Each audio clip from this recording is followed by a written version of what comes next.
আমার মুসলমান বন্ধুগণ, গভীর মনোযোগ। আল্লাহ রাব্বুল ইজ্জত ওয়াল জালাল আখিরি জামানার পয়গম্বর সরকারে কায়নাত দো জাহানের সরদার নবী রহমত জনাব মুহাম্মদ রাসূলুল্লাহ সাল্লাল্লাহু আলাইহি ওয়াসাল্লাম কে জানিয়ে দিয়েছেন পয়গম্বরে আরবি, দুনিয়ার জমিনে কেউ যদি আপনাকে গালি দেয়, আঘাত করে, আমার কোরআনকে জ্বালিয়ে দেয়, ডাস্টবিনে ফেলে দেয়, পয়গম্বরে আরবি কেউ যদি আমি আল্লাহকে গালি দেয় আমার যায় আসে না, আমার কোরআনকে যদি জ্বালিয়ে ফেলে আমার যায় আসে না। দুনিয়ার কোন মানুষ যদি আমি আল্লাহকে স্বীকার না করে আমার যায় আসে না, আমার কষ্ট লাগবে না। সমস্ত মানুষ যদি আমাকে ভুলে যায় আমার কিছু যায় আসে না। কিন্তু কেউ যদি আমার কলিজার টুকরা বন্ধু, যাকে আরশে মুআল্লা পর্যন্ত নিয়ে এসেছি, যাকে আমার কাছাকাছি নিয়ে এসেছি, যাকে আমি হাবিবুল্লাহ বানিয়েছি, যার জন্য আমি এত কিছু সাজিয়েছি, সেই বন্ধুকে কেউ যদি গালি দিয়ে আঘাত করে আমি আল্লাহ তাআলা সহ্য করতে পারি না, আল্লাহ তাআলা বরদাস্ত করতে পারি না। বন্ধুরে, তোমাকে আবু লাহাবের ছেলে গালি দিয়েছিল উতবা এবং উতাইবা, আমি আল্লাহ সহ্য করতে পারি নাই, সফরের হালতে বাঘ দিয়ে তাদেরকে ধ্বংস করে দিয়েছি। সুতরাং দুনিয়ার জমিনে কেউ যদি আমি আল্লাহকে অপমান করে, আমার কোরআনকে অপমান করে আমার এত ব্যথা লাগে না। কিন্তু কেউ যদি আমার রসুলকে গালি দেয়, আমার রসুলকে কষ্ট দেয়, আমি আল্লাহ রব্বুল ইজ্জত ওয়াল জালাল সহ্য করতে পারি না। কারণ আমি আমার বন্ধুকে এতটুকুন ভালোবেসেছি, যাকে পৃথিবীর সব থেকে সম্মানিত করেছি, আমি আল্লাহর পরে যার স্থান দিয়েছি, আমি আল্লাহর পরে যার মর্যাদা দিয়েছি, যাকে কিয়ামতের দিনে শাফাআতে কুবরার মালিক বানিয়ে দিয়েছি, যাকে জান্নাতে যাওয়ার জন্য সিঁড়ি বানিয়ে দিয়েছি, একমাত্র যার কথায় কিয়ামতের দিন বিচার কার্য শুরু করব, সে রাসূলকে কেউ যদি গালি দেয় আমি আল্লাহ রাব্বুল ইজ্জত ওয়াল জালাল সহ্য করতে পারবো না। পক্ষান্তরে বন্ধু আমার, দুনিয়ার জমিনে কোন ছোট লোক, কোন গরিব লোক, একজন সুইপারও যদি আপনাকে ভালোবাসতে পারে, আপনাকে ফলো করতে পারে, আপনাকে আদর্শ মানতে পারে, আপনার অনুসরণ করে করে দুনিয়ার জমিনে কাটাইয়া দিতে পারে, সে যদি সুইপার হয়, আমি আল্লাহ রাব্বুল ইজ্জত ওয়াল জালাল তার উপরে সন্তুষ্ট হয় কিয়ামতের দিনে বড় বড় পয়গম্বরদের সঙ্গে তার জান্নাতের ওয়াদা দিলাম। আমার রাসূলের কাছে যা ছিল, কথা বলতে মুচকি হাসতেন, মানুষের হাত ধরে, আমরা তো আজকে মুসাফা করি না, নবীজি হাত ধরে এভাবে দাঁড়িয়ে থাকতেন, লম্বা সময় পর্যন্ত হাত ধরে বসে থাকতেন, লম্বা সময় হাত ধরে বসে মুখোমুখি হয় কথা বলতেন। আমরা এগুলা করতে পারি না, কারণ আল্লাহ তাআলা রাসূল সাল্লাল্লাহু আলাইহি ওয়াসাল্লামের চেহারা মুবারকের মধ্যে এমন নূর দিয়েছিলেন, তার বডিতে এমন নূর দিয়েছেন, পৃথিবীর সবথেকে বড় কাফের অন্যায়কারী যদি রাসূলের সামনে দাঁড়ায়া তার চেহারা মুবারকের দিকে তাকাইয়া কথা বলে, বেশি সময় দেরি হয় না, কালিমা পড়ে মুসলমান হয়ে যায়। আমার বান্দাগণ, পয়গম্বরে আরবি কেমন ছিলেন, আমার রাসূল কেমন ছিলেন, দুনিয়ার জমিনে কেমন ছিলেন, আজ আমরা কোরআন তেলাওয়াত করতে পারি না। ও ভাই, দু হাত জোর করে বলছি, কিছুই যদি পারেন না, কোরআন তেলাওয়াত করতে শিখুন। কিয়ামতের দিনে যখন কাউকে সুপারিশকারী পাবেন না, কোরআন আপনাকে সুপারিশ করে করে জান্নাতে নিয়ে যাবে। কোরআন তেলাওয়াত করতে শিখুন, কারণ একটা কথা মনে রাখবেন, আপনি কোরআনের যে অক্ষরগুলা, যে আয়াতগুলা পড়বেন, ওটা আপনার আগে আল্লাহ তাআলা তেলাওয়াত করেছেন, এটা আল্লাহর কালাম, আল্লাহর কালাম, আল্লাহ নিজে তিলাওয়াত করেছেন। কোরআন শুধু কিতাবুল্লাহ না, কোরআন কালামুল্লাহ। পৃথিবীতে আল্লাহ যত কিতাব দিয়েছেন, সাহিফায়ে আদম কিতাবুল্লাহ, সাহিফায়ে নূহ কিতাবুল্লাহ, সাহিফায়ে হিজকিল কিতাবুল্লাহ, সাহিফায়ে ইউশা ইবনে নুন কিতাবুল্লাহ, তাওরাত কিতাবুল্লাহ, জবুর কিতাবুল্লাহ, ইনজিল কিতাবুল্লাহ। কিন্তু কোরআন এটা কিতাবুল্লাহ না, কোরআন কালামুল্লাহ। কোরআন নিজে স্বয়ং আল্লাহ তাআলা তিলাওয়াত করে নাজিল করেছেন। পড়েন সুবহানাল্লাহ। আল্লাহ তাআলা নিজে তিলাওয়াত করেছেন, সাহাবায়ে কেরাম ফেরেশতারা তিলাওয়াত করেছেন, জিবরিল আমিন তিলাওয়াত করেছেন, সাহাবায়ে কেরাম তিলাওয়াত করেছেন, রাসূল পাক তিলাওয়াত করেছেন। এই কোরআন আপনি নিজে তেলাওয়াত করবেন। আপনি যেভাবে আলিফ বলেন আল্লাহ ওভাবেই বলেছেন, আপনি বা তা যেভাবে বলেছেন আল্লাহ ওভাবে বলেছেন। আপনার তেলাওয়াতের সঙ্গে ফেরেশতাদের তেলাওয়াত যদি ঠুটে মিল হয়ে যায়, কিছুই লাগবে না, কিছুই লাগবে না। আল্লাহ তাআলা বলছেন কোরআনের বরকতে বান্দাকে মাফ করে জান্নাতের ওয়াদা দিলাম। আমার বান্দাগণ, কোরআন মানুষকে কেমনে আকর্ষণ করে, এই জন্য আর কিছু পারেন আর না পারেন আপনি কোরআন তেলাওয়াত শিখুন। দুহাত জোড় করে বলছি, আপনার বাচ্চাকে কোরআন তেলাওয়াত শিখান। কোরআনকে যদি আপনি পড়েন দেখবেন কোরআন পড়তে ভাল লাগবে। পৃথিবীর কোনো নভেল, পৃথিবীর কোনো নাটক, পৃথিবীর কোনো বই 1-2 বারের বেশি পড়তে আর ভাল লাগবে না, আপনার বিতৃষ্ণা চলে আসবে। কিন্তু কোরআন এমন একটা রহমতের কিতাব, যত পড়বেন যত পড়বেন যত পড়বেন খারাপ লাগবে না, আপনার কাছে খারাপ লাগবে না। যত পড়বে শুধু ভালো লাগবে। আর যদি আপনি কোরআনের আয়াতের অনুবাদ অর্থ জানতে পারেন, বুঝতে পারেন, কি পড়লেন বুঝতে পারেন, আমার মনে হয় কোরআন তেলাওয়াত বন্ধ করতে আপনার মন চাইবে না। কোরআন তেলাওয়াত যদি বুঝতে পারেন তাহলে দেখবেন আল্লাহ তাআলা আপনার সঙ্গে কথা বলছেন। আপনি পড়বেন দেখবেন মনে হচ্ছে আল্লাহ আমার সঙ্গে কথা বলছেন, আল্লাহ আপনার সঙ্গে কথা বলছেন। বান্দা, তুমি কি মনে করছো সাউসলিহি সাকার? তুমি সত্যি সত্যি তুমি বলছো এটা জাদুকর? তুমি সত্যি বলছো যে এটা মানুষের বানানো কথা? সত্যি যদি তুমি বলে থাকো আমি তোমাকে কিন্তু আগুন দিয়ে জ্বালাবো। আল্লাহ তাআলা বলছেন ওয়ামা আদরাকা কামা সাকার, তুমি কি জানো আমি যে বলছি তোমাকে আগুন দিয়ে জ্বালাবো, তুমি কি জানো সাকারটা কি? কোন আগুন দিয়ে জ্বালাবো, কেমন আগুন হবে? আল্লাহ তাআলা এরপরে বলছেন লা তুবকি ওয়ালা তাদাব লাওয়াহাতুল লিল বাশার। এরপরে বলছেন আলাইহা 19। আল্লাহ বলছেন এটা এমন একটা আগুন যে আগুন তোমাকে অক্ষত রাখবে না, তোমাকে অক্ষত রাখবে না, তোমাকে ছেড়ে দিবে না। তোমার মাথার চুলের গোড়া থেকে পায়ের পাতা পর্যন্ত জ্বালিয়ে পুড়িয়ে মানুষকে দগ্ধ করে দিবে। তো আপনি বলছেন আল্লাহ জ্বালিয়ে পুড়িয়ে জ্বালাবে, আমি তো দৌড় দিব। আসতে পারে না এই কথা যে আমাকে আগুন দিবেন, আমি কি দাঁড়ায় থাকবো? কথা বলছেন না, দৌড় দিবেন না আপনারা? কিছু বলছেন কি? দৌড় দিবেন না? দৌড় দিবেন। আল্লাহর কাছে বলছেন হয়তো আল্লাহ আপনি কি বললেন আমাকে আগুন দিয়ে জ্বালাবেন, আমি দৌড় দিব। আল্লাহ আয়াতের শেষে বলছেন আলাইহা 19, আমি 19 জন ফেরেশতা রেখে দিয়েছি, এরা তোমাকে বেঁধে রাখবে। আমি 19 জন ফেরেশতা রেখে দিয়েছি, আলাইহা 19, এরা তোমাকে বেঁধে তোমার মাথা নিচের দিকে করে পা উপর দিকে উঠাইয়া জীবন্ত বকরির বাচ্চার শরীর থেকে চামড়া যেভাবে টেনে টেনে নামাইয়া দেয়, 19 জন ফেরেশতা তোমার শরীর থেকে চামড়া টেনে টেনে নামাইয়া দেবে। নাউজুবিল্লাহ বললেন। সুতরাং আমরা যদি বাঁচতে চাই তেলাওয়াত করা লাগবে কি? বললেন না? নিয়ত কি করা লাগবে? বললেন না? আমি 3টা কথা পুরো আলোচনায় বলছি। এক হচ্ছে আমাদের নিয়ত সহি শুদ্ধ করা লাগবে। কি করা লাগবে? নিয়ত সহি শুদ্ধ করা লাগবে। 2, একমাত্র ভরসা রাখতে হবে কার উপরে? বিশ্বাস। 3 বলেছি যেখানেই থাকি যাই করি না কেন, বাচ্চাকে যাই বানান, যত কিছুই বানান আপত্তি নাই, বাচ্চাকে আল্লাহ পরিচয় দিয়া কোরআনটা নিজে শিখুন, বাচ্চাদেরকে শিখান ইনশাআল্লাহ। আসসালামু আলাইকুম ওয়া রাহমাতুল্লাহি ওয়া বারাকাতুহু। ইন্নাল হামদালিল্লাহ নাহমাদুহু ওয়া নাস্তাঈনুহু ওয়া নাস্তাগফিরুহু ওয়া নু'মিনু বিহি ওয়া নাতাওয়াক্কালু আলাইহি ওয়া নাউযু বিল্লাহি মিন শুরুরি আনফুসিনা ওয়া মিন সাইয়্যাতি আ'মালিনা। من يهده الله فلا مضل له ومن يضلله فلا هادي له ونشهد أن لا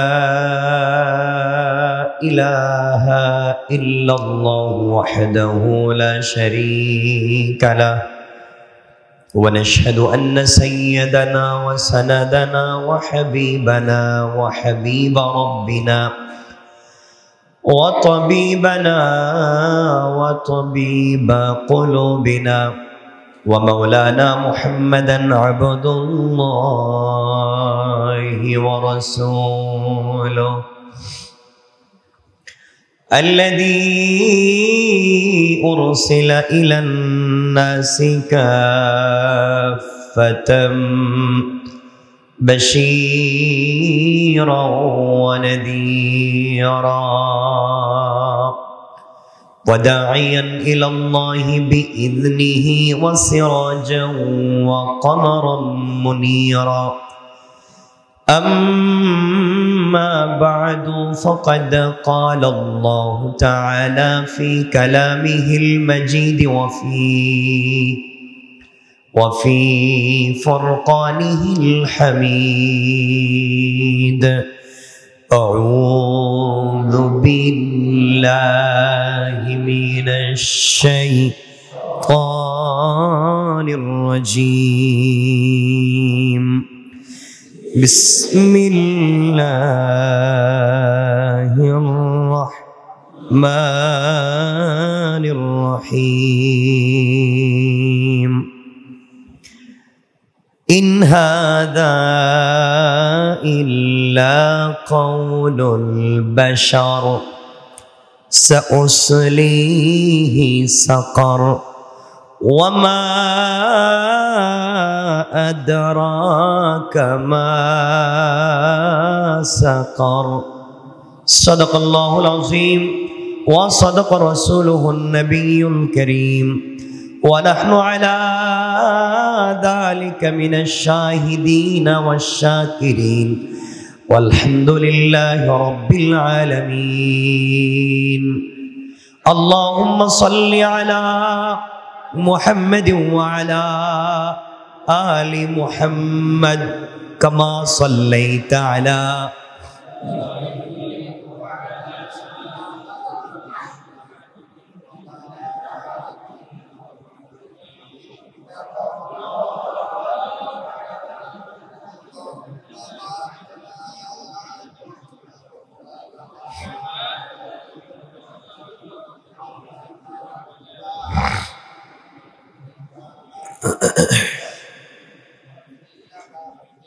আলহামদুলিল্লাহ আল্লাহ পাক রব্বুল ইজ্জত ওয়াল জালালের শাহী দরবারে লাখ ও কোটি তার চাইতে হাজারো বেশি শুকর সুজুদ যে আল্লাহ রব্বুল ইজ্জত ওয়াল জালাল আমাদেরকে আজকের মোবারক দিনে জুমার সালাতে মসজিদ পর্যন্ত আসবার সম্ভব সুযোগ করে দিয়েছেন শুকরগুজার হচ্ছি সকলে পড়ছি আলহামদুলিল্লাহ আল্লাহ পাক যখন কার ভালো চায় আল্লাহ পাক যখন কারো কল্যাণ চায় তখন পৃথিবীর সকল সৃষ্টি যদি তার অকল্যাণ চায় তার ক্ষতি করবার মতো সুযোগ ক্ষতি করবার মতো এই পৃথিবীতে আর কেউ থাকে না আর আল্লাহ যখন কারো অকল্যাণ চায় তার কল্যাণ করবার মতো পৃথিবীতে কেউ থাকে না সুতরাং কল্যাণ অকল্যাণের একচ্ছত্র আধিপত্য মালিক কে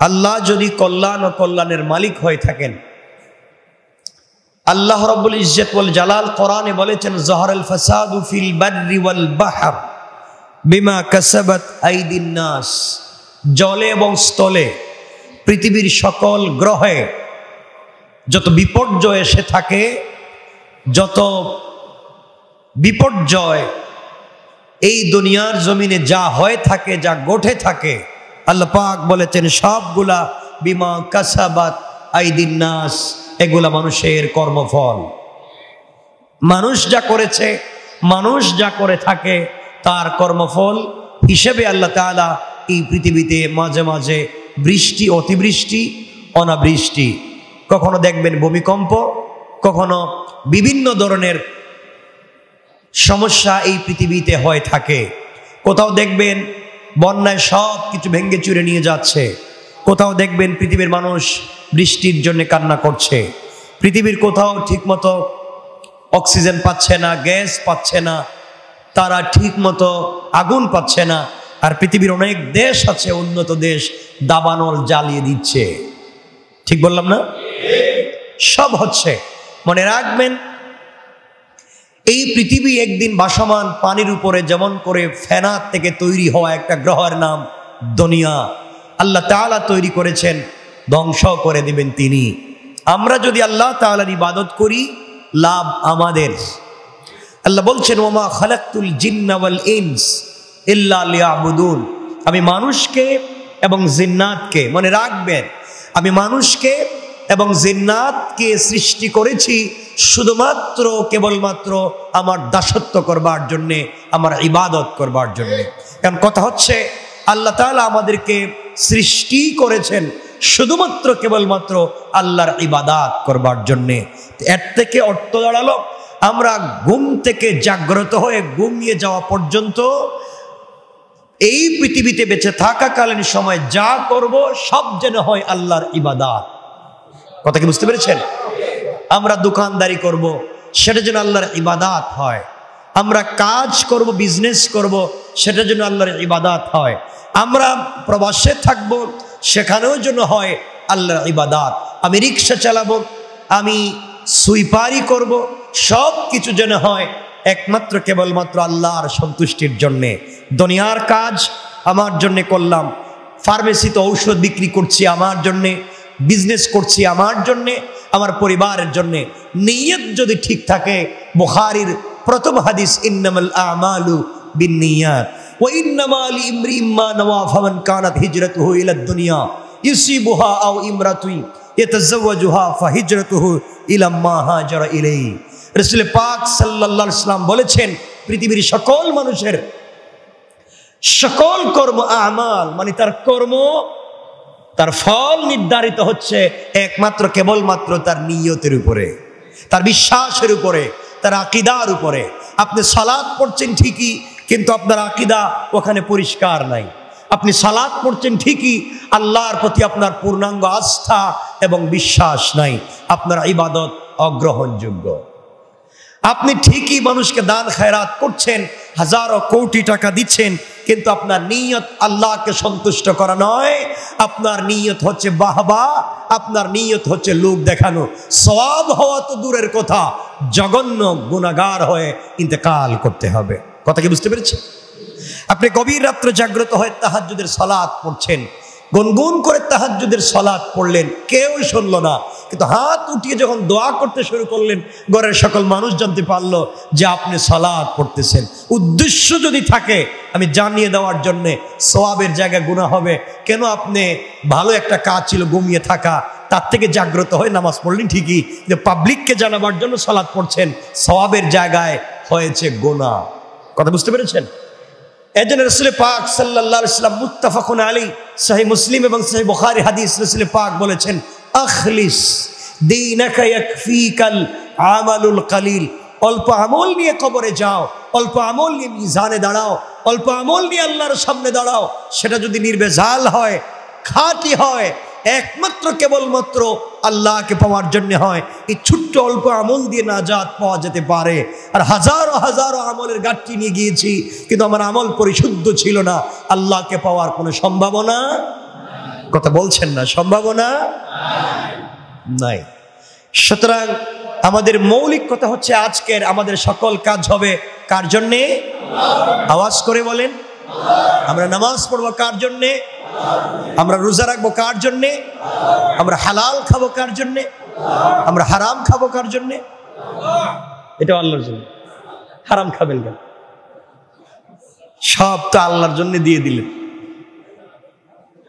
এজন্য আমাদের দুনিয়ার বাস্তবতাকে বুঝতে হবে, দুনিয়াকে আমাদের চিনতে হবে। আমাদেরকে আল্লাহ তাআলা ব্রেইন দিয়েছেন, চিন্তা করবার মতো শক্তি দিয়েছেন। আপনাকে কিয়ামতের দিনে আল্লাহ তাআলা জিজ্ঞাসা করবেন, বনি আদম আমার কাছে জবাব দাও, তোমাকে তাই করোনা নামক একটা মহামারী দেখিয়ে দিয়ে গিয়েছে। এক বোতল অক্সিজেনের জন্য মানুষ হাহাকার করছে।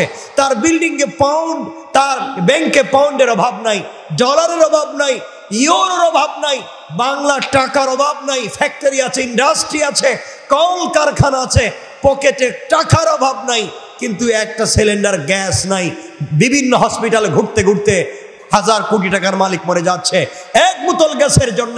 অথচ এক বোতল গ্যাস হয়তো একদিন যাচ্ছে, এক মাস যাচ্ছে, এক সপ্তাহ যাচ্ছে, এর উপরে যাচ্ছে না। আল্লাহ বলছেন, তোমাকে 60, 70, 80, 100 বছরের জীবনে আমি কত হাজার লক্ষ বোতল অক্সিজেন দিয়েছি বান্দা। এক বোতল অক্সিজেনের জন্য মানুষের পায়ে ধরেছ, জিন্দেগির সকল সম্পত্তি দান করে এক বোতল অক্সিজেন কিনবার জন্য চেষ্টা করেছ। আমি যে নির্ভেজাল ফ্রেশ হাজারো বোতল অক্সিজেন দিয়েছি, একটা বোতল করে আমার কাছে হিসাব দাও। আপনারা কি মনে করেন হিসাব দিতে পারবেন? যার কাছে আপনি ধরায় আছেন হিসাব দিতে পারবেন না। মূল কাজ হচ্ছে তার কাছে ফিরে যাওয়া, তার কাছে আত্মসমর্পণ করা, রবের কাছে চাওয়া যে রব আমরা ভুল করছি। আমি খাবার খাচ্ছি, আজও জানতে পারছি না যে আমি যেটা খাচ্ছি এটা হালাল কিনা, আমি হালাল খাবার খাচ্ছি কিনা। হালাল হারাম আপনি চিন্তা করছেন না, একটাবার চিন্তা করতেছেন না হালাল হারাম।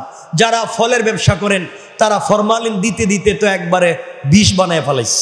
যারা মাছের ব্যবসা করে ওখানে ফরমালিন, সবজির ব্যবসা করে ওখানে ফরমালিন। এখন দেখা যাচ্ছে মানুষ মিথ্যা কথা বলে। আপনারা মনে করেন মানুষ তো আজকালকে মিথ্যা কথা বলে না, মাঝে মাঝে সত্য কথা কয়। ঠিক বললাম না? ঠিক বললাম। খলিফাতুল মুসলিমিন আমিরুল মুমিনিন হযরত ওমর ফারুক রাদিয়াল্লাহু তাআলা আনহু, আমরা খুব লম্বা কথা বলবো না। ওমর ফারুক রাদিয়াল্লাহু তাআলা আনহু ওমর খলিফাতুল মুসলিমিন, খাত্তাবের ছেলে, দুনিয়ায় পড়ালেখা করেন নাই। তৎকালীন পৃথিবীর দামি ইউনিভার্সিটিতে ক্লাস করেন নাই। সমকালীন ওই সময়কার সব থেকে বড় শিক্ষা ছিল সাহিত্য চর্চা। রাসূল পাক সাল্লাল্লাহু আলাইহি ওয়াসাল্লাম যখন পৃথিবীতে আগমন করেন তখন পৃথিবীতে ছিল উন্নত সাহিত্য চর্চা। এজন্য আল্লাহ তাআলা কোরআনে কারীম নাজিল করে বলছেন, যখন কাফেরেরা বলছে রাসূল পাকের কাছে সূরা ফিল নাজিল হলো, আলাম তারা কাইফা ফাআলা রাব্বুকা বিআসহাবিল ফিল, তখন তারা বলছে, এখানে আল্লাহ বলছেন আপনি কি জানেন, আপনি কি দেখেছেন ওই আসহাবে ফিলের সঙ্গে কি হয়েছিল? যারা ঘর ভেঙে আসতে চেয়েছিল আল্লাহর ঘর, তাদের সঙ্গে আবাবিলকে দিয়ে আল্লাহ কি করেছেন আপনি জেনেছেন? রাসূল পাক সাল্লাল্লাহু আলাইহি ওয়াসাল্লামকে হয়তো জিবরিল আমিনের মাধ্যমে জানিয়েছেন, অথবা আল্লাহ তাআলা জানিয়েছেন, অথবা রাসূল পাকের আগ্রহ তৈরি করবার জন্য বলছেন আপনি কি জানেন? যদি না জানেন শুনেন আমি কি বলতে চাই। মানুষের আগ্রহ তৈরি করবার জন্য যদি আমরা বলি আপনি কি অমুক ঘটনা জানেন, তখন সে না জানলে হাত টিপে বলবে ভাই বল, আমার তো জানা নাই। কি এমন আশ্চর্য কথা! আল্লাহ পাক রাসূল পাককে বলছেন আপনি কি ওই দিনের ঘটনা জানেন? রাসূল পাককে বললেন। তখন কাফেররাও বলল এই সূরা আমরা এগুলো বানাতে পারি। তারাও বানানো আল ফিল মাল ফিল ওমা আদরাকা মাল ফিল। তারা বানালো একটা হাতি আছে, আপনারা কি হাতি দেখেছেন?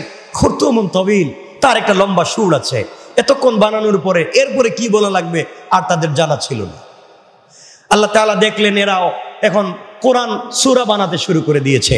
আল্লাহ তাআলা রাসূল পাক সাল্লাল্লাহু আলাইহি ওয়াসাল্লামকে বলছেন আমি 3টা আয়াত দিয়ে একটা সূরা আপনার কাছে অবতীর্ণ করে দিয়েছি। আপনি পুরো দুনিয়া আদম থেকে নিয়ে আবার কিয়ামত হওয়া পর্যন্ত পুরো দুনিয়াকে চ্যালেঞ্জ করে দেন, আমি 3টা আয়াতের একটা সূরা দিচ্ছি। তারা যদি সাহিত্য চর্চা করে থাকে, আমি 3টা আয়াত বলছি, এর পরের আয়াত কি হবে তারা যেন লিখে দেয়। রাসূল পাক সাল্লাল্লাহু আলাইহি ওয়াসাল্লাম এই 3টা আয়াত লিখে সাহাবায়ে কেরামকে দিয়ে লিখিয়ে তিনি বাইতুল্লাহর দেয়ালে আটকে দিলেন। ইন্না আতাইনাকাল কাউসার ফাসাল্লি লিরাব্বিকা ওয়ানহার ইন্না শানিআকা হুয়াল আবতার, এটা লিখে দিলেন। সকাল হলো, কাফের আসলো, এসে দেখলো 3টা আয়াত লিখে দেয়া আছে।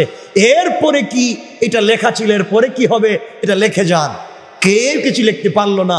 পৃথিবীর সকল সাহিত্যিকেরা, কবি সাহিত্যিকেরা আশ্চর্য হয়ে গেল, এটা কেমন সাহিত্য চর্চা, কেমন শব্দ চয়ন, এরপরে কি হবে কেউ বলতে পারলো না। একজন বিশিষ্ট সাহিত্যিক কবি তিনি আসলেন, তিনি দেখলেন ফাসাল্লি লিরাব্বিকা ওয়ানহার ইন্না শানিআকা হুয়াল আবতার।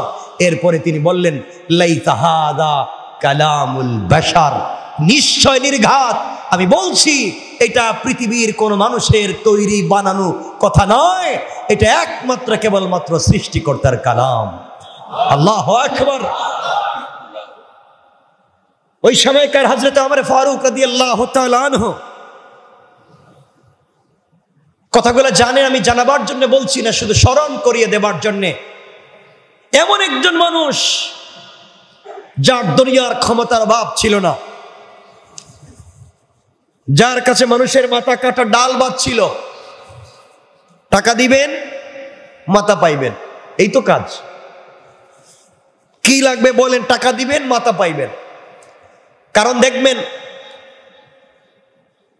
দুই গ্রুপ মানুষ খুব পাওয়ারফুল হয়, যারা ক্ষমতায় থাকে বা ক্ষমতার মালিক হয় তারা পাওয়ারফুল হয়, আর যাদের শক্তি থাকে তারা পাওয়ারফুল হয়। তৎকালীন মক্কার পাওয়ারফুল নেতা হচ্ছে আবু জাহাল, আর সব থেকে শক্তিশালী, সব থেকে পাওয়ারফুল যোদ্ধা, নির্ভয় মানুষের সামনে দাঁড়িয়ে কথা বলতে পারে, তার নাম হচ্ছে হযরত ওমর। আমরা যাকে আবু জাহাল নামে চিনি, তার নামও আবু জাহাল ছিল না, কথা ভিন্ন দিকে চলে যাচ্ছে। তার নামও ছিল ওমর। তার নাম কি? আবু জাহালের নাম কি আপনাদের জানা নাই? আবু জাহালের নাম হচ্ছে ওমর। আমি বলেছি দুইজন ওমরের জন্য রাসূল পাক সাল্লাল্লাহু আলাইহি ওয়াসাল্লাম আজকের দিনের আগের রাত, এই যে আজকের দিন জুমাবার, এই যে রাত গেল জুমাবার রাত, বৃহস্পতিবার দিনগত রাত, রাসূল পাক সাল্লাল্লাহু আলাইহি ওয়াসাল্লাম জুমাবার রাতে দিনগত, বৃহস্পতিবার দিনগত রাত, জুমাবার রাতে দোয়া করলেন, আল্লাহ আহাদিল ওমরাইন, আল্লাহুম্মা হাদি, আল্লাহ তুমি হিদায়াত দান করো, আহাদিল ওমরাইন, দুই ওমর থেকে যে কোনো ওমরকে। রাসূল পাক বললেন না যে ওই ওমরকে হিদায়াত দাও, এই ওমরকে হিদায়াত দাও। আল্লাহর কাছে বলছেন, আল্লাহ এই জমিনে যদি আমি দ্বীন প্রচার করতে হয়, আমার তো ক্ষমতা নাই, আমার ক্ষমতা নাই। হয়তো ক্ষমতা বলে একটা লোক দাও, অথবা শক্তিশালী একটা লোক দাও, যার চৌকির দিকে তাকাইলে মানুষ আস্তে করে কেটে পড়ে, শয়তানও ভয় পায়। আল্লাহ তাআলা দোয়া কবুল করলেন হযরত ওমর ইবনুল খাত্তাবের শানে। ওমরের নাম ওমর ইবনুল খাত্তাব, আর আবু জাহেলের নাম ওমর ইবনুল হিশাম। হিশামের ছেলের নাম ওমর, খাত্তাবের ছেলের নাম ওমর। কথা বুঝতে পেরেছেন আমার বন্ধুগণ? খাত্তাবের ছেলে ওমরকে ইসলাম উপাধি দিয়েছে ফারুক, বাইনাল হক ওয়াল বাতিল, এজন্য বলা হয় ফারুকে আজম। ফারুক, ওমরে ফারুক বলি আমরা, ওমরে ফারুক। ফারুক হচ্ছে পার্থক্যকারী। ওমর এমন এক ব্যক্তির নাম যিনি দাঁড়িয়ে ডাইরেক্ট সহজে হক এবং মিথ্যাকে পার্থক্য করে দিতেন। সুবহানাল্লাহ বললেন না? ওমরে ফারুক ওই ব্যক্তির নাম। এই পৃথিবীতে আল্লাহ তাআলা রাসূল পাকের কাছে কোরআন নাযিল করেছেন ঠিকই, কিন্তু ওমরে ফারুকের কথার সালিশ মীমাংসার উপরে আল্লাহ 12 থেকে 22টা কোরআনের আয়াত নাযিল করেছেন। ওমর যে মীমাংসা করেছে, ওমর যে রায় দিয়েছে, আল্লাহ তাআলা বলেছেন এটাই 100% সঠিক রায়। এর উপরে আল্লাহ তাআলা কোরআনের আয়াত নাযিল করে দিয়েছে। ওমর তো ওই ব্যক্তির নাম, ওমর তো ওই ব্যক্তির নাম। রাত্রে মানুষ ঘুমিয়ে কি স্বপ্ন দেখে, ওমর নিজের ঘরে জেগে থেকে ঘুমিয়ে থেকে তা বলতে পারে। ওমর তো ওই ব্যক্তির নাম। নদী যখন পানি দিচ্ছে না, মিশরের নীল নদ শুকিয়ে যাচ্ছে, পানি দিচ্ছে না, পানি দিতে গেলে এখানে একটা মেয়েকে সাজিয়ে গুজিয়ে এই নদীতে ফেলে দিতে হয়। এরপরে দেবতার নামে ছেড়ে দিলে নদীর থেকে পানি আসে। কত নির্লজ্জ কারবার।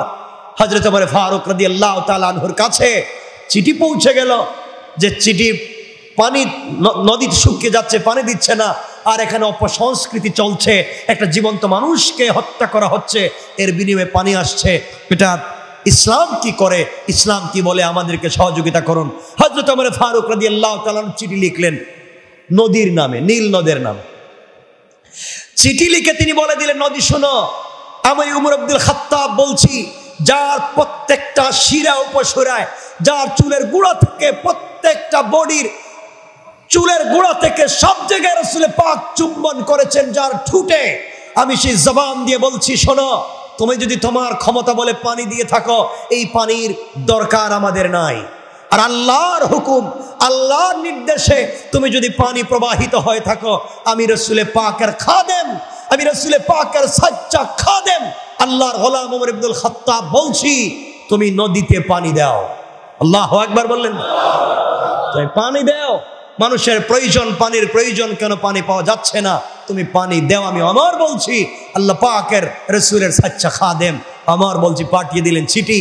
মিশরের লক্ষ লক্ষ মানুষ চিন্তা করলো, গভর্নর একটা পাগল, আর তাদের প্রেসিডেন্ট যেটা হুডুইস আর একটা পাগল, আর কি চিঠি লিখছে নদীর নামে? নদীর নামে চিঠি দিলে লাভ, কেউ তো পড়তেও পারবে না, দেখতেও পারবে না। বিশ্বাস ছিল কার উপর?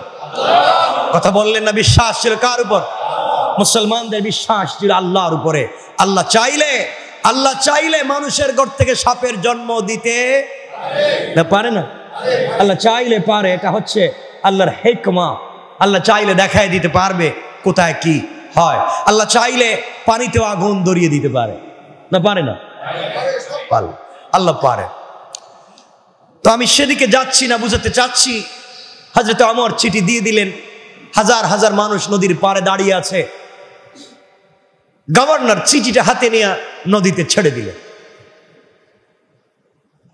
10 মিনিটও যায় নাই, 10 মিনিটও যায় নাই, মাটি ফেটে মনে হচ্ছে পানি বের হচ্ছে। 10 মিনিটে পুরা নীল নদ পানিতে ভরপুর হয়ে গিয়েছে। আল্লাহু আকবার। এটা হচ্ছে হযরত ওমরের কারামাত আর আল্লাহ তাআলার প্রতি অগাধ বিশ্বাস। হযরত ওমর তো ওই ব্যক্তির নাম। 800-900 মাইল দূরে হযরত সারিয়া যুদ্ধ করছেন। হযরত সারিয়া 800-900 মাইল দূরে যুদ্ধ করছেন, যুদ্ধের ময়দানে জুমাবার দিনে কাফেরেরা হযরত সারিয়ার সকল মুসলমান সৈন্যকে ঘিরে ফেলে দিয়েছে হত্যা করবার জন্য। চতুর্দিকে হযরত ওমর ইমাম জুমার মিম্বরে দাঁড়িয়েছেন, খুতবা দিচ্ছেন। হাজারো হাজার মুসলমান মদিনার মসজিদে বসা। ওমর খুতবা দিচ্ছেন, হঠাৎ খুতবা বন্ধ করে চিৎকার করে বলছেন, ইয়া সারিয়া আল জাবাল, আল জাবাল, ও সারিয়া তুমি পাহাড়ের দিকে তাকাও। সমস্ত মুসলমানরা চিৎকার করতেছে। সারিয়া তো এখানে নাই, 1-2 মাস আগে যুদ্ধে চলে গিয়েছে, 800-900 মাইল দূরে। তার এখানে উনি খুতবা বন্ধ করে চিৎকার করলেন কেন? কেউ তো কিছু জিজ্ঞাসা করতে পারলো না। হযরত ওমর ফারুক রাদিয়াল্লাহু তাআলা খুতবা শেষ করলেন। কিছুদিন পরে হযরত সারিয়া মদিনায় ফিরে আসলেন। জুমার মিম্বরে হযরত ওমর বসে। একদিন সাহাবায়ে কেরাম বলছেন, সারিয়া ঘটনা কি? তুমি কি ওই দিন ওমরের চিৎকার শুনেছিলে? হযরত সারিয়া দাঁড়িয়ে বলছেন, মদিনার মুসলমানেরা তোমরা শোনো, জুমাবার দিনে আমরা কাফের সৈন্যদের মোকাবেলা করার জন্য পরিকল্পনা করছিলাম, কিন্তু আমাদের পরিকল্পনা ছিল ভুল, আমাদের পরিকল্পনা ছিল ব্যর্থ। আমরা জানতাম না যে চতুর্দিকে সৈন্য দিয়েছি, কিন্তু পাহাড়ের ওপর দিকটা খোলা ছিল, কাফের ওদিক থেকে আমাদের উপর আক্রমণ করার জন্য আসছিল। আমরা জানতাম না। হঠাৎ করে আমার কানে আওয়াজ আসছে, আমাদের খলিফা, আমাদের আকা, আমাদের রাহবার রাসূল পাক সাল্লাল্লাহু আলাইহি ওয়াসাল্লামের কলিজার টুকরা খাদেম হযরত ওমর বলছেন, ইয়া সারিয়া আল জাবাল। তার চিৎকার শুনে পিছন দিকে তাকালাম, যুদ্ধের পুরা সিস্টেম চেঞ্জ হয়ে গেল। ওমরের চিৎকারে আমাদের মনোবল শক্ত হয়ে গেল, কাফেরদের মোকাবেলা করে আমরা জয়লাভ করেছি। আল্লাহু আকবার বলে। এত দূরে একটা মানুষের আওয়াজ পৌঁছে যাওয়া সাধারণ ওমর নয়। একদিনে তৈরি হয় নাই সে ওমর। আজ আপনার ছেলেকে তৈরি করছেন, আপনার ছেলেকে তৈরি করছেন লাখ টাকার বেতনের চাকরি পাওয়ার পড়ানো। আপনার ছেলেকে ইঞ্জিনিয়ার, ব্যারিস্টার, অ্যাডভোকেট, জজ বানাচ্ছেন। শুধু পড়ার কন্ডিশনটা 8-10 থেকেই ঠিক করতেছেন। সায়েন্স পড়াবেন, আর্টস পড়াবেন না কমার্স পড়াবেন, chemistry, biology, physiology, general science, medical science, common science, social science, কি পড়াচ্ছেন সেটাই শুধু সিদ্ধান্ত নিচ্ছেন আপনি, কিন্তু আপনি পড়াচ্ছেন না সেই রবের কথা। সব পড়াচ্ছেন, সব সার্টিফিকেট দুনিয়ার থেকে যাবে। আপনার সন্তান আর আমি আর আপনি কবরে চলে যাব, কোনো সার্টিফিকেট থাকবে না। ওমর এবং সিদ্দিক আকবর তারা যে সার্টিফিকেট নিয়েছেন, দুনিয়ায় রাজত্ব করেছেন, শুধুমাত্র রাজত্ব নয়, সকল সৃষ্টির মধ্যে ক্ষমতা কাটিয়েছেন। ইন্তেকালের পর রাসূলের হাত ধরে জান্নাতে পৌঁছে গিয়েছেন। আল্লাহু আকবার। আমি বলছি না আপনার ছেলেকে ডাক্তার বানাবেন না, আমি বলছি অবশ্যই আপনার ছেলেকে FCPS বানান, FRCS বানান।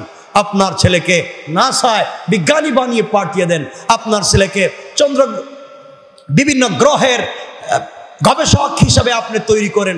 আমি বলছি না আপনি বানাবেন না, অবশ্যই আপনি বানাবেন আপনার ছেলেকে ব্যারিস্টার, আপনার ছেলেকে জাজ। কিন্তু আমি বলছি দিন শেষে আপনার ছেলে যেন বিশ্বাস করে, সেই শিক্ষা যেন থাকে যে আমার রব একমাত্র সব করতে পারেন। কথা বলছেন না কেন? দিন শেষে যেন তার বিশ্বাস থাকে একমাত্র রবই সব করতে পারেন।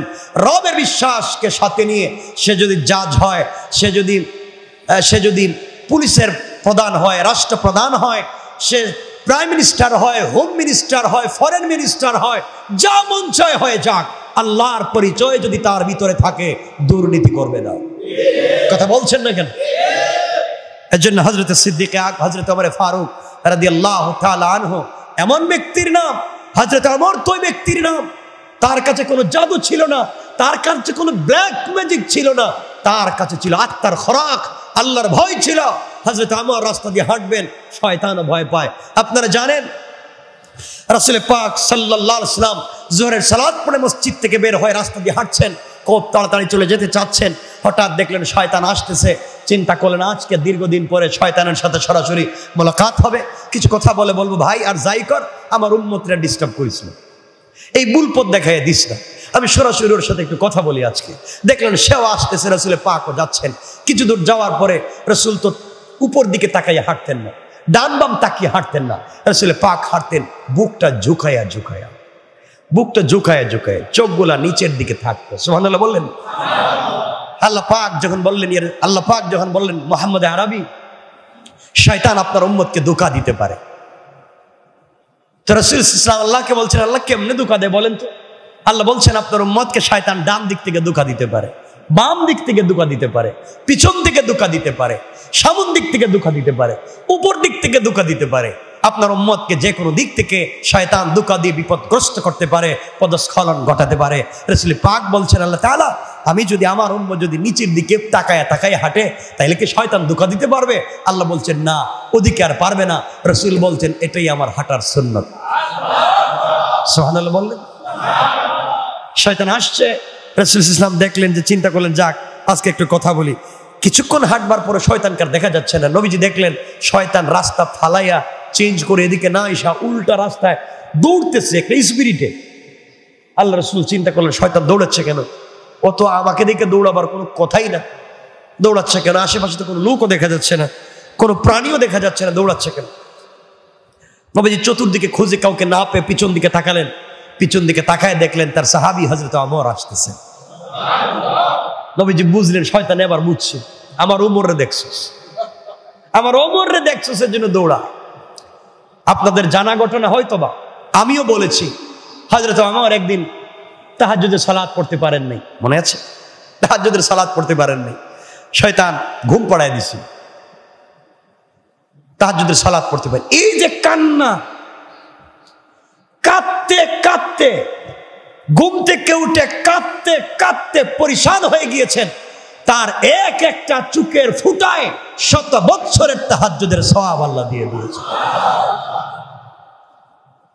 পরের দিন হযরত ওমর দেখেন দরজাকে ডাকতেছে তাহাজ্জুদের সময়।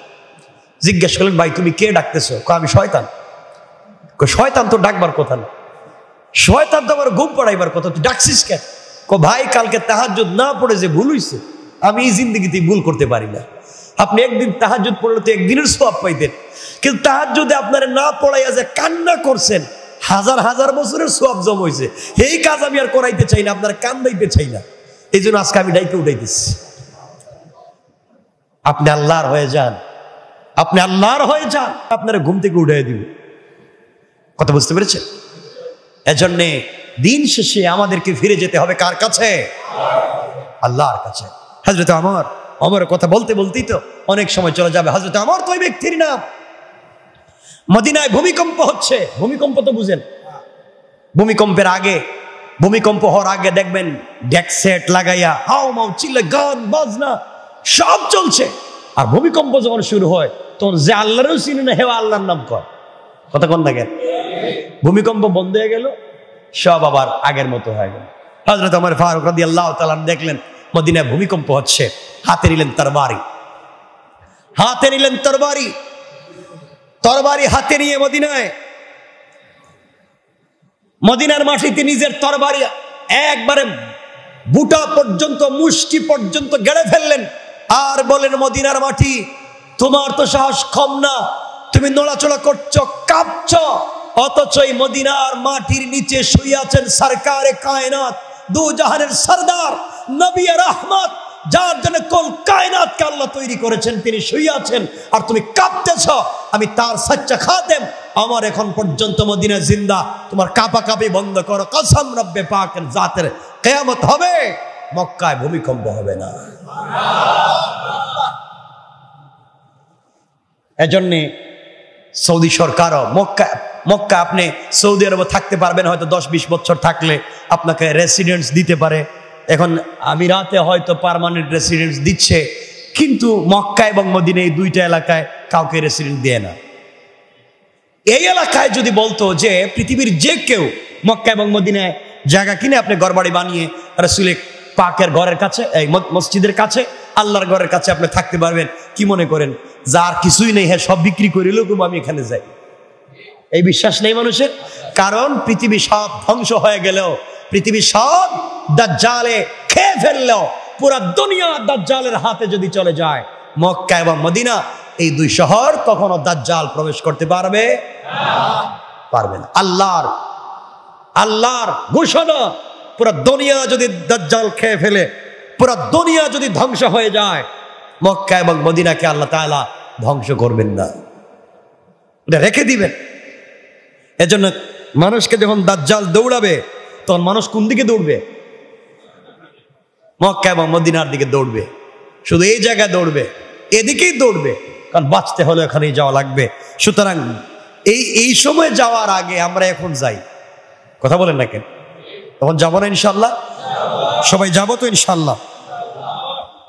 নবীজি সাল্লাল্লাহু আলাইহি ওয়াসাল্লাম এই যে মানুষগুলো, ওমরের কথা বলছিলাম, এত মানুষগুলাকে পরিবর্তন করে দিলেন জাদুর মাধ্যমে। কথা বলেন, জাদুর মাধ্যমে, ক্ষমতার মাধ্যমে, টাকা পয়সার মাধ্যমে? কিছুই না, শুধুমাত্র তার চরিত্রের মাধ্যমে। উত্তম চরিত্র, ইন্নাকা লাআলা খালকিন আযীম, আল্লাহ তাআলা তাকে একটা উত্তম চরিত্র দিয়েছেন। এই চরিত্রের মাধ্যমে মানুষের মন জয় করতে পেরেছিলেন, চরিত্রের মাধ্যমে দ্বীনের প্রচার করতে পেরেছিলেন। চরিত্রটা এমন ছিল রাসূল পাক সাল্লাল্লাহু আলাইহি ওয়াসাল্লামের, আপনারা জানেন, আমরা যা আলোচনায় নিয়ে আসতে চাই, আল্লাহ তাআলা কোরআনে কারীমের ভিতরে বলছেন, ফাকালা ইন হাদা ইল্লা সিহরুন ইউসার। তারা বলতে চেয়েছিল যে এটা জাদু ছাড়া আর কিছু না, এটা জাদু, মুহাম্মদ যা বলে, মুহাম্মদ যা করে, এগুলা জাদু আর কিছুই নেই। আল্লাহ তাআলা বলছেন বোয়া কথা, এগুলা কিছুই না, এগুলা জাদু হবে কেন? ইন হাদা ইল্লা কাউলুল বাশার। তার আরো বলতো মুহাম্মদ যা বলে হয় জাদু, আর এগুলা মানুষের উক্তি ছাড়া আর কিচ্ছু না, এটা আল্লাহর পক্ষ থেকে কিছু না। নাউজুবিল্লাহ বলে। নবীজি জাদু ছিল না, ব্ল্যাক ম্যাজিক ছিল না। আরে জাদু কি? এটা তো ক্ষণস্থায়ী দুনিয়ার ব্ল্যাক ম্যাজিক মানুষ করে, মানুষকে আটকায়া দেয়, কণ্ঠরোধ করে দেয়, সম্পত্তি নষ্ট করে ফেলে, মানুষকে ধ্বংস করে না এগুলা? আপনাদের বিশ্বাস হয় মানুষ যে জাদু টুনা করে? বিশ্বাস হয় না? এদিকে মনে হইতেছে না বিশ্বাস হয়? বিশ্বাস হবার কথা। কোরআন বলছে, আল্লাহ রাসূল পাককে জানিয়ে দিয়েছেন, মিনাল জিন্নাতি ওয়ান নাস।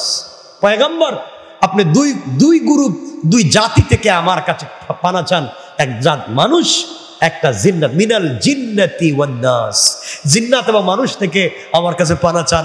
কারণ আপনাকে ব্ল্যাক ম্যাজিক করেছিল, জাদু করেছিল মানুষ, তার নাম ছিল লবিদ। রাসূল পাককে জাদু করে বিছানায় ফেলে দিয়েছিল, একদিন দুই দিনে দীর্ঘদিন হাঁটতে পারতেন না, সাহাবায়ে কেরামের কাঁধে ভর করে হাঁটতে জাদু করে দিয়েছিল। আল্লাহ তাআলা কোরআনে সূরা নাজিল করলেন। আর আপনারাও আজকালকে জাদু করেন না তাবিজ করেন কিছু বুঝতে পারতেছি।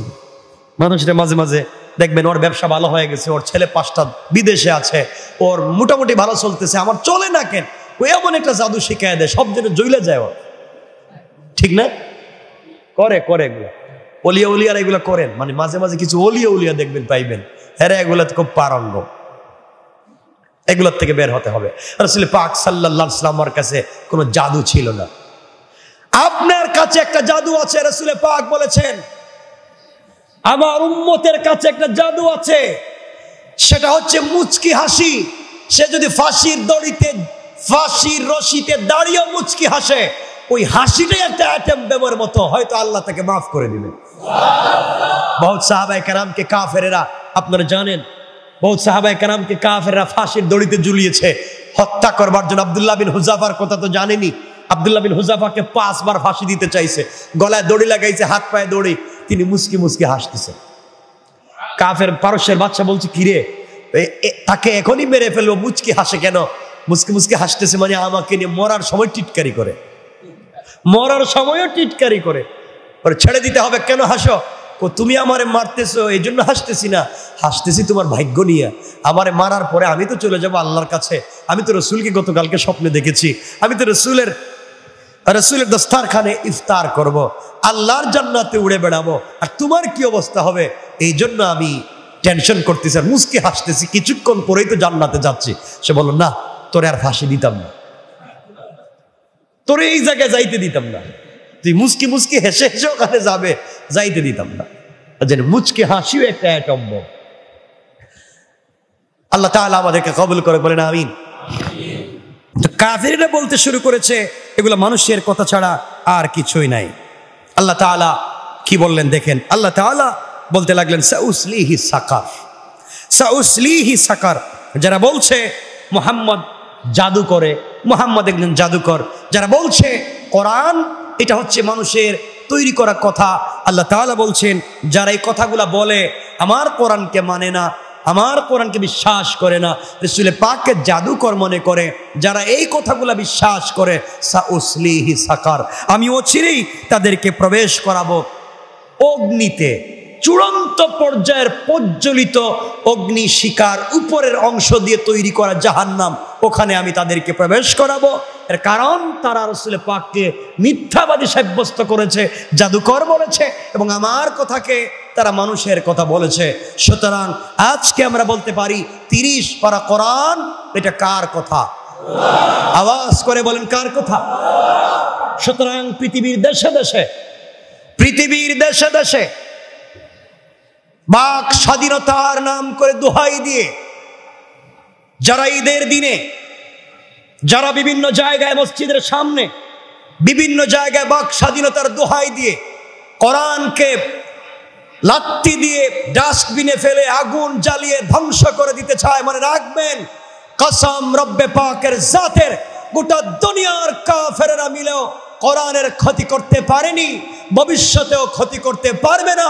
যারা কোরআনের অবমাননা করেছে তারাই ধ্বংস হয়ে যাবে ইনশাআল্লাহ, এটা আমরা বিশ্বাস করি। সুতরাং আর যাই করেন কোরআনকে অবমাননা করবেন না।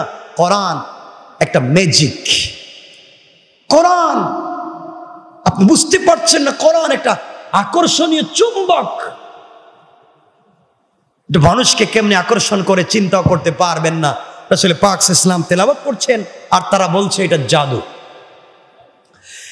আমার মুসলমান বন্ধুগণ, গভীর মনোযোগ, আল্লাহ রাব্বুল ইজ্জত ওয়াল জালাল আখিরি জামানার পয়গম্বর সরকারে কায়নাত দো জাহানের সরদার নবী রহমত জনাব মুহাম্মদ রাসূলুল্লাহ সাল্লাল্লাহু আলাইহি ওয়াসাল্লামকে জানিয়ে দিয়েছেন পয়গম্বরে আরবি, দুনিয়ার জমিনে কেউ যদি আপনাকে গালি দেয়, আঘাত করে, আমার কোরআনকে জ্বালিয়ে দেয়, ডাস্টবিনে ফেলে দেয়, পয়গম্বরে আরবি কেউ যদি আমি আল্লাহকে গালি দেয় আমার যায় আসে না, আমার কোরআনকে যদি জ্বালিয়ে ফেলে আমার যায় আসে না।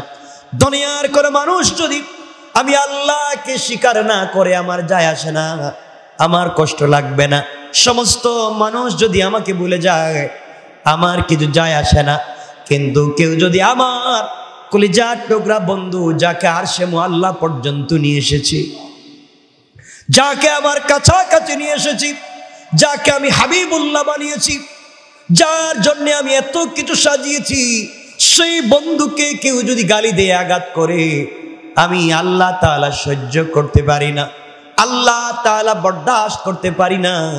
বন্ধুরে, তোমাকে আবু লাহাবের ছেলে গালি দিয়েছিল উতবা এবং উতাইবা, আমি আল্লাহ সহ্য করতে পারি নাই, সফরের হালতে বাগ দিয়ে তাদেরকে ধ্বংস করে দিয়েছি। সুতরাং দুনিয়ার জমিনে কেউ যদি আমি আল্লাহকে অপমান করে, আমার কোরআনকে অপমান করে আমার এত ব্যথা লাগে না, কিন্তু কেউ যদি আমার রসুলকে গালি দেয়, আমার রসুলকে কষ্ট দেয়, আমি আল্লাহ রব্বুল ইজ্জত ওয়াল জালাল সহ্য করতে পারি না। কারণ আমি আমার বন্ধুকে এতটুকুন ভালোবেসেছি, যাকে পৃথিবীর সবথেকে সম্মানিত করেছি, আমি আল্লাহর পরে যার স্থান দিয়েছি, আমি আল্লাহর পরে যার মর্যাদা দিয়েছি, যাকে কিয়ামতের দিনে শাফাআতে কুবরার মালিক বানিয়ে দিয়েছি, যাকে জান্নাতে যাওয়ার জন্য সিঁড়ি বানিয়ে দিয়েছি, একমাত্র যার কথায় কিয়ামতের দিন বিচার কার্য শুরু করব, সে রাসূলকে কেউ যদি গালি দেয়, আমি আল্লাহ রব্বুল ইজ্জত ওয়াল জালাল সহ্য করতে পারবো না। পক্ষান্তরে বন্ধু আমার, দুনিয়ার জমিনে কোন ছোট লোক, কোন গরিব লোক, একজন সুইপারও যদি আপনাকে ভালোবাসতে পারে, আপনাকে ফলো করতে পারে, আপনাকে আদর্শ মানতে পারে, আপনার অনুসরণ করে করে দুনিয়ার জমিনে কাটাইয়া দিতে পারে, সে যদি সুইপার হয়, আমি আল্লাহ রব্বুল ইজ্জত ওয়াল জালাল তার উপরে সন্তুষ্ট হয় কিয়ামতের দিনে বড় বড় পয়গম্বরদের সঙ্গে তার জান্নাতের ওয়াদা দিলাম। আমার রাসূলের কাছে যা ছিল, কথা বলতে মুচকি হাসতেন, মানুষের হাত ধরে, আমরা তো আজকে মুসাফা করি না, নবীজি হাত ধরে এভাবে দাঁড়িয়ে থাকতেন, লম্বা সময় পর্যন্ত হাত ধরে বসে থাকতেন, লম্বা সময় হাত ধরে বসে মুখোমুখি হয় কথা বলতেন। আমরা এগুলা করতে পারি না, কারণ আল্লাহ তাআলা রাসূল সাল্লাল্লাহু আলাইহি ওয়াসাল্লামের চেহারা মুবারকের মধ্যে এমন নূর দিয়েছিলেন, তার বডিতে এমন নূর দিয়েছেন, পৃথিবীর সবথেকে বড় কাফের অন্যায়কারীও যদি রাসূলের সামনে দাঁড়ায়া তার চেহারা মুবারকের দিকে তাকাইয়া কথা বলে, বেশি সময় দেরি হয় না, কালিমা পড়ে মুসলমান হয়ে যায়। আমার বান্দাগান, পয়গম্বর আরবি কেমন ছিলেন, আমার রাসূল কেমন ছিলেন, দুনিয়ার জমিনে কেমন ছিলেন, আজ আমরা কোরআন তেলাওয়াত করতে পারি না।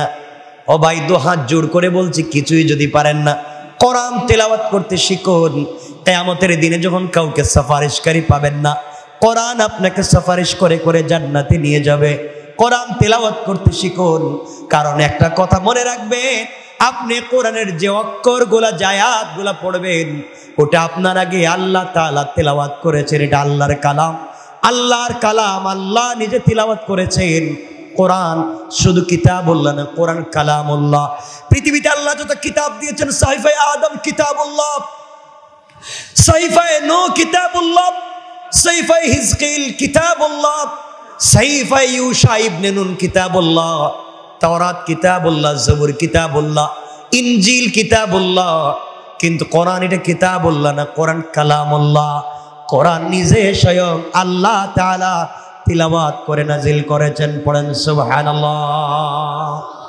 আল্লাহ তাআলা নিজে তিলাওয়াত করেছেন, সাহাবায়ে কেরাম ফেরেশতারা তিলাওয়াত করেছেন, জিবরিল আমিন তিলাওয়াত করেছেন, সাহাবায়ে কেরাম তিলাওয়াত করেছেন, রাসূল পাক তিলাওয়াত করেছেন। এই কোরআন আপনি নিজে তিলাওয়াত করবেন। আপনি যেভাবে আলিফ বলেন, আল্লাহ ওভাবেই বলেছেন। আপনি বা তা যেভাবে বলেছেন, আল্লাহ ওভাবে বলেছেন। আপনার তেলাওয়াতের সঙ্গে ফেরেশতাদের তেলাওয়াত যদি ঠুটে মিল হয়ে যায়, কিছুই লাগবে না, কিছুই লাগবে না। আল্লাহ তাআলা বলছেন, কোরআনের বরকতে বান্দাকে মাফ করে জান্নাতের ওয়াদা দিলাম। আমার বান্দাগণ, কোরআন মানুষকে কেমনে আকর্ষণ করে, এই জন্য আর কিছু পারেন আর না পারেন, আপনি কোরআন তেলাওয়াত শিখুন। দুহাত জোড় করে বলছি, আপনার বাচ্চাকে কোরআন তেলাওয়াত শিখান। কোরআনকে যদি আপনি পড়েন, দেখবেন কোরআন পড়তে ভাল লাগবে। পৃথিবীর কোনো নভেল, পৃথিবীর কোনো নাটক, পৃথিবীর কোনো বই এক দুইবারের বেশি পড়তে আর ভাল লাগবে না, আপনার বিতৃষ্ণা চলে আসবে। কিন্তু কোরআন এমন একটা রহমতের কিতাব, যত পড়বেন যত পড়বেন যত পড়বেন খারাপ লাগবে না, আপনার কাছে খারাপ লাগবে না। যত পড়বেন শুধু ভালো লাগবে। আর যদি আপনি কোরআনের আয়াতের অনুবাদ অর্থ জানতে পারেন, বুঝতে পারেন, কি পড়লেন বুঝতে পারেন, আমার মনে হয় কোরআন তেলাওয়াত বন্ধ করতে আপনার মন চাইবে না। কোরআন তেলাওয়াত যদি বুঝতে পারেন, তাহলে দেখবেন আল্লাহ তাআলা আপনার সঙ্গে কথা বলছেন। আপনি পড়বেন, দেখবেন মনে হচ্ছে আল্লাহ আমার সঙ্গে কথা বলছেন। আল্লাহ আপনার সঙ্গে কথা বলছেন, বান্দা তুমি কি মনে করছো সাউসলিহি সাকার, তুমি সত্যি সত্যি তুমি বলছো এটা জাদুকর, তুমি সত্যি বলছো যে এটা মানুষের বানানো কথা, সত্যি যদি তুমি বলে থাকো আমি তোমাকে কিন্তু আগুন দিয়ে জ্বালাবো।